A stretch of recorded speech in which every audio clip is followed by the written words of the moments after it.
Good morning, Broncos country. It is Friday, December 7th. I'm Phil Milani alongside Steve Atwater. Steve, every Friday we go over the keys to the game as the Broncos get set to face the 49ers. And let's start with turnovers. Wow. Well, I mean, the Broncos here, especially as of late, have really done great in terms of winning the turnover battle.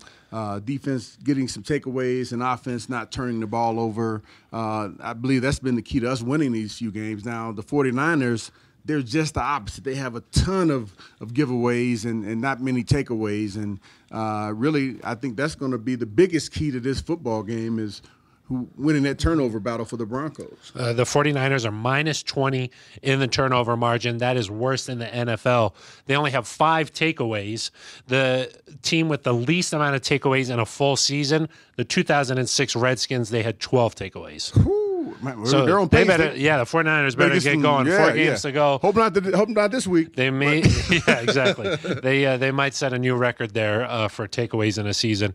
Let's get to some other keys to the game here. How are the Broncos going to replace a guy like Emmanuel Sanders? It's going to be extremely difficult to replace Emmanuel Sanders. However, with the depth in that wide receiver room, I'm not extremely concerned. More concerned about his welfare than us not being able to, step in and do a good job with Deshaun Hamilton, Cortland Sutton, Tim Patrick. They got some talent there. Yeah, River Craycraft. They got a lot of talent in that room. So I think they'll be okay. So, but the one thing though is that without Emmanuel Sanders being there, he doesn't have his go-to guy who he can say, all right before the play, regardless of the coverage, I'm going to throw the ball to this guy. Way. Yeah, so now he'll have to go through his progression, and to do that, he's going to probably need a little bit more time from that offensive line. So that offensive line is going to have to block just a little bit longer to make sure Case Keenum can get through its second, third, and possibly fourth read sometimes. And that new revamped offensive line has been playing pretty well recently.